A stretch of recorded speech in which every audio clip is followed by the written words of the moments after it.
Alright, and we live, baby. We back with another episode, official episode of Off the Bench Pod. This is the 25th official episode.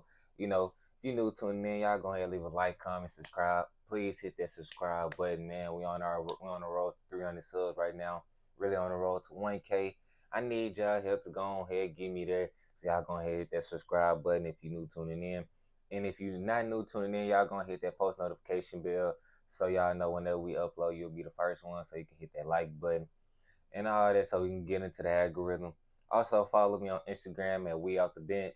Also follow me on TikTok at We Off the Bench. All social media platforms, Instagram, TikTok, YouTube is We Off the Bench. No spaces. Once again, We Off the Bench, no spaces. Now, let's get right into the video today. Today we'll be talking about, you know, NFL Week 4, NFL Sunday recap. Also, we'll be talking about Colorado second loss of the season against USC. As of course, as y'all haven't know, we always talk about Colorado on this podcast. That is Coach Prom. So let's get right into it. Colorado, as you all know, they had lost to USC, uh, which USC is a formidable foe in the college football division, in the Pac-12 division. They got a lead Heisman candidate over there at the quarterback position in Caleb Williams, which I got to give a huge shout out to Caleb Williams. He played his ass off, man. I mean, he a baller, man. He a playmaker. He a winner. He all those things. He's a hell of a quarterback. He got a tremendous arm. He got tremendous accuracy. Good football IQ, and all those things of that nature like that. And the biggest thing that I took from this game is that Colorado, they not where they want to be today, but that don't mean they can't be where they want to be tomorrow, next year, next month.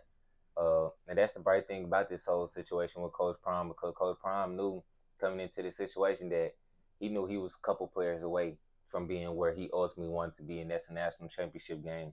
He stated on his own, he stated it himself that he's about 6, 7, 8 dogs away from competing, from how he really want to compete, from being the most dominant team in college football. Uh, you know, and it's a lot of encouraging things that you can take away from that game that they played on Saturday.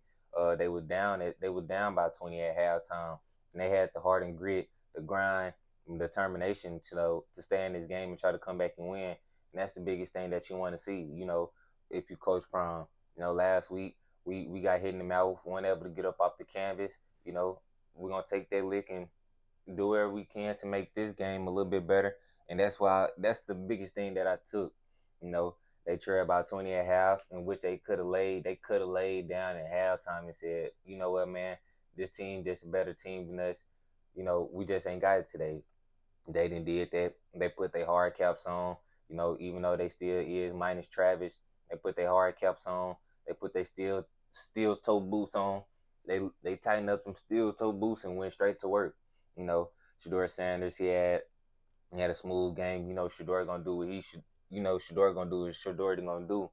He was 30 of 45 from for the field. He was 30 of 45. He threw for 371 yards.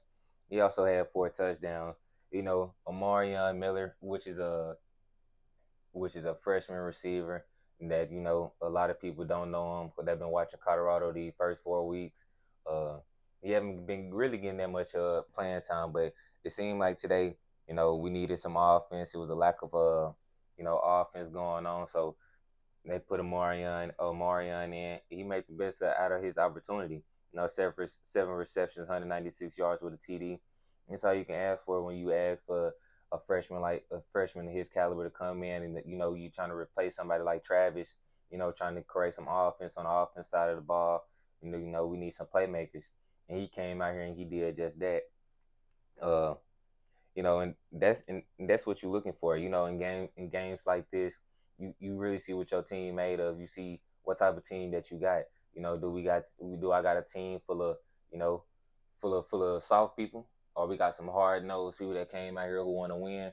We're gonna play physical. We're gonna play aggressive, and that's what I seen from Colorado on Saturday. 'Cause like I said, they could have laid down. They could have just said, they just better than us. But they came out there, in the second half, it came out and hit them in the mouth and gave themselves a good opportunity and chance to win. If they just had better clock management, better ball management when they had the ball last couple possessions, hey, you never know. I might be on this pod right now recording, talking about how Colorado beat USC, beat Caleb Williams, the lead Heisman candidate award runner right now. Then everybody would be looking different, would be looking crazy. It just, and another thing before I move on, I just find it crazy how everybody swear up and down that Colorado be supposed to win these games and Colorado this and Colorado that, how they the underdog and all these things like that. I never seen a team of this stature like Colorado just because Coach Prime coach is the coach of that team. Where they going week in, week out and be the underdogs. And no matter the outcome, they still have a problem with the outcome. The first 2-3 weeks they was underdogs to TSU, Nebraska, and Colorado State. They come out and beat them. Everybody got a problem. They come and play Oregon, USC, a powerhouse Pac-12 school for years. You know, would they come in and underdogs in those games as well? Everybody saying, trying to bash them and saying how sorry they is, saying they not ready, saying this, that, and third about Colorado, but they supposed to be the underdog. So I really don't understand. They really don't get a fair argument because of Coach Prime. But I like what I seen. And like I said, man, in Coach Prime we trust. You know, everybody better get it, better get their licks in while they can, because next year, no fly zone, no fly zone for sure, for sure. But we're gonna go and get into our NFL Week 4 recap games. Uh, don't really have too many games. You really want that many good games on TV this week. A couple lopsided wins, but one game that I got to discuss is the Buffalo Bills and the Miami Dolphins. They played earlier this morning. Uh, and the Buffalo Bills, they came out and straight destroyed, straight little boy, straight pump the Miami Dolphins today. The Miami Dolphins, they just last week was coming off a historic game offensive game performance that we ever seen in NFL history.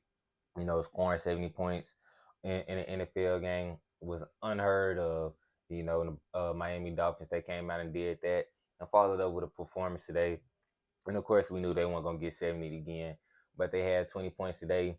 Ended up losing to the Bills 48-20, and it was really was just a complete domination from the Buffalo Bills, showing them that you know week 1 loss against the New York Jets was just a fluke. It was just you know was some rare occasion, and we coming different this year. We coming better. We coming harder. Uh, we coming to actually advance to the AFC Championship this year. We're trying to get a Super Bowl, and the way this team is playing right now, they firing on all cylinders right now. You got Josh Allen. He had threw for 21, 25, 320 yards with 4 TDs. And Mr. Stephon Diggs had himself a day. 6 receptions, 120 yards with 3 TDs. Every time he looked up, it looked like he was catching the ball inside the end zone or catching the ball for at least a 25, 30-yard gain. They couldn't do no 14 today. And that's the biggest concern for Miami Dolphins right now. We know about their offense.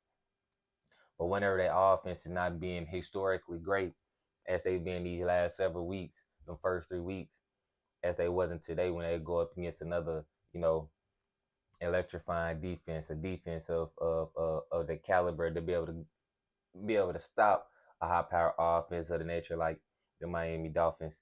You come out and score 20 points like that. Uh, Once then, like the Miami Dolphins, their defense been trash. They scored Buffalo Bills. They scored on their first 4 possessions. They scored on 6 of their 10 total possessions on offense in this game today. That just goes to show you how efficient and how clean of a game that the Buffalo Bills had displayed on offense, and how little resistance that the Miami Dolphins defense had gave them. Uh, they pretty much did whatever they wanted to do in the passing game.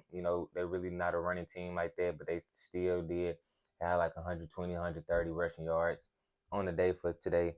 Uh, but really, it's the Buffalo Bills defense is really what kind of made this game so lopsided. They weren't giving Tua a chance to be able to read the field, go through his progressions how he normally would. He wasn't able to get the ball out uh, how he usually would because the type of coverages that the Buffalo Bills had threw at him.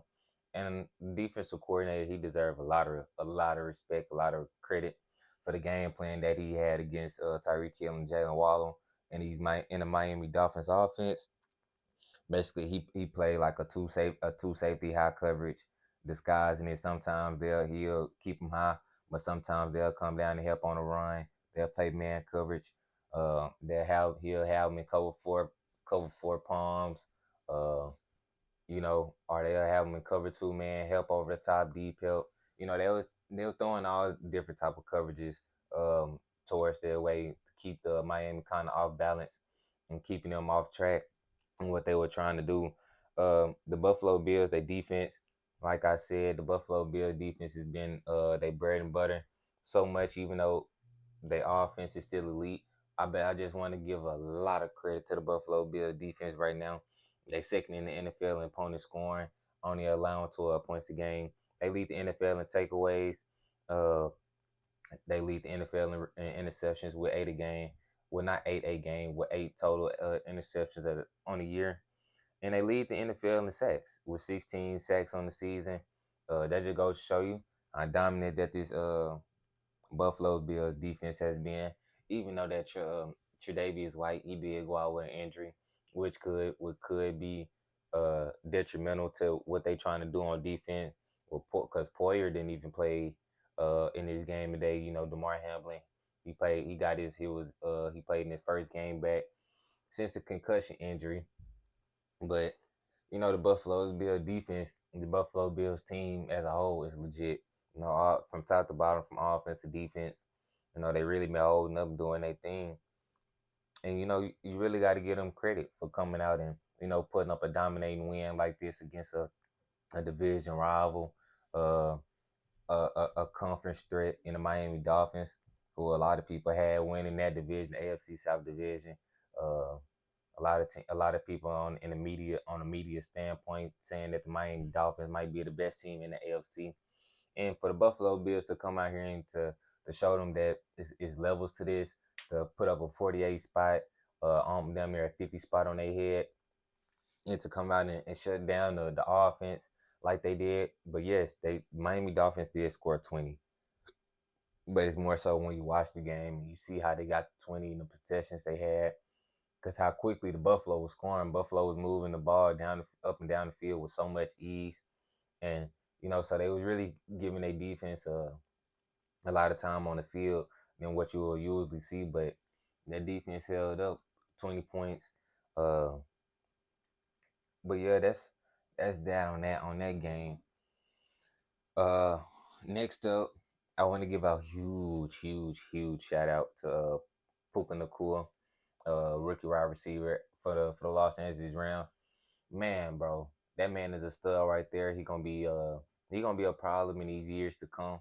Uh, Today he had himself a game. He was the main reason why Los Angeles Rams won his game today. He one of the reasons why the Los Angeles Rams have a top five passing attack in the NFL in the league right now. Because Cooper Cup, he hurt right now. He not playing.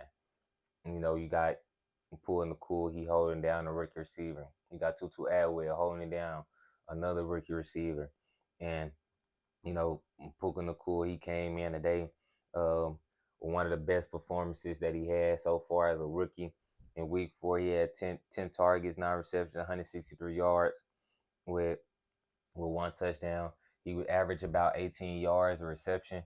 So that means he was either killing on yards at the catch or he was killing dudes one-on-one in his own coverage. It don't matter. He was open all game long.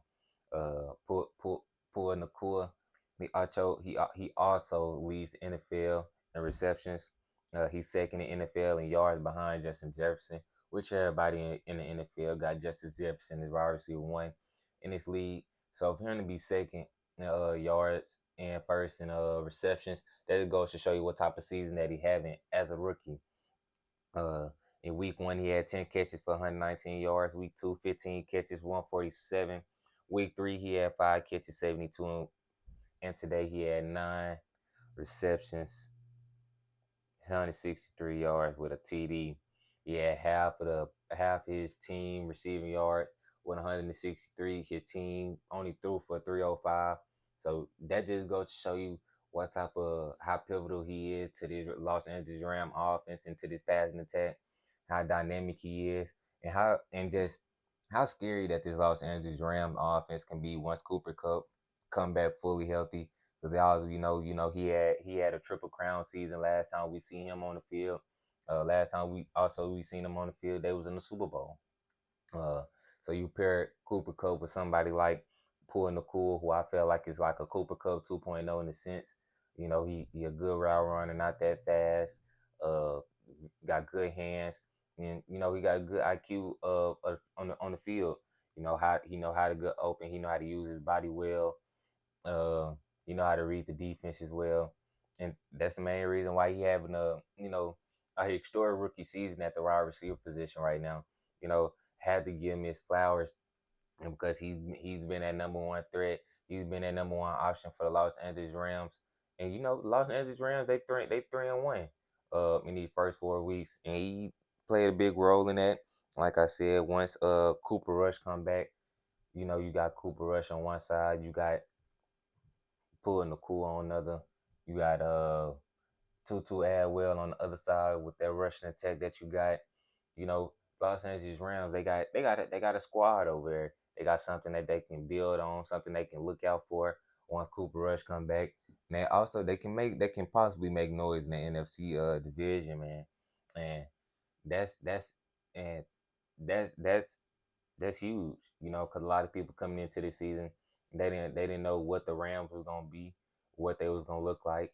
Uh, I will say that the Rams offensive line could use a little bit improvement, because the only concern that I have is offensive line for the Los Angeles Rams, for the simple fact that once again you in the NFC division, so you're gonna have to go up against the Philadelphia Eagles with Fletcher Cox and Graham. You're gonna have to go up against the 49ers with Bolster and Armstead and those guys. You're gonna have to go up against the Cowboys with Michael Parsons and D-Law. And things of that nature. These are teams that you're gonna have to face in order to get to go through the route that you want to. These are teams that you're gonna have to get through in order to get to where you want to get, and which is ultimately a Super Bowl, or NFC Division Championship game.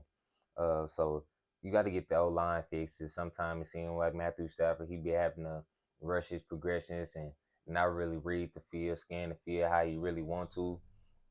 Simply because he always got the opponent's players in his face.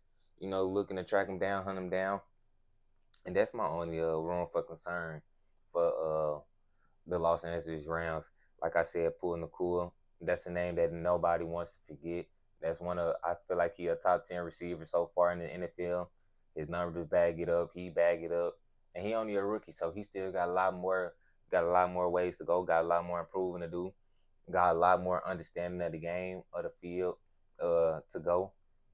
And the sky's the limit for that kid right there. And right now, I'm watching the Kansas City Chiefs versus New York Jets. Uh, it's 20-12 right now. The Chiefs winning. I was gonna talk about this game, but uh, look like Zach Wilson about to put it into the end zone. They're on the 10-yard line. Started the third quarter, 12 minutes left. But I'm gonna say that one maybe for tomorrow's vid or anything. But like I said, if you new tuning in, man, y'all go ahead, leave a subscribe, leave a like, a comment, anything. Tell a friend, and tell a friend, and tell a friend about We Off the Bench podcast, about Off the Bench podcast. I got a lot more in store for Eric, for all my new up and coming subscribers and all my old subscribers that been supporting me since day one, since I started this. You know what I'm saying? We only gonna keep going up from here, and I need y'all help to keep growing this channel. So y'all go ahead and hit that subscribe button and follow me at all social media platforms. Once again, YouTube, Instagram, TikTok, everything gets the same. It's We Off the Bench. No spaces, no nothing, just like that. We